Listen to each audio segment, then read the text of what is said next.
We faced a challenge like this the last time, 60 to 70 years ago, at the end of the Second World War, when the European international system that had been dominant at that time had been devastated at the end of the war. And we had visionary leaders like Roosevelt, like Truman, like Dean Acheson in the United States, Winston Churchill in England, Konrad Adenauer in Germany, Jean Monnet in France, and understood that they needed to create a set of institutions that would be conducive towards stability and prosperity. So we got the United Nations, we've got the World Bank, the International Monetary Fund, the European Union, at least the beginnings of that, and NATO, a set of institutions that actually led to a long period of peace and prosperity and justice, at least in that part of the world not dominated by communist systems. And beyond that,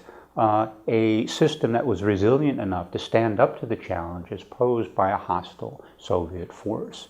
The question now is whether we will have the type of visionary leadership to take advantage of the opportunity now to build that type of world order. Now, we're doing it now when the challenges are evident, but at a time when we haven't gone through 30 years of war and economic collapse the way those visionary leaders did 60 to 70 years ago. And the question is, can we draw the lessons of the changes, in a sense, preemptively, or do we have to wait for the real challenges, the real disasters to happen before we see the wisdom of operating in a different way?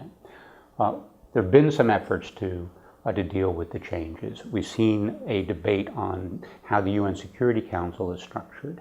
We've seen some changes in the way the World Bank and the IMF allocate voting rights within their system. But all of this has really been too little to deal with the dimensions of the challenges we're facing.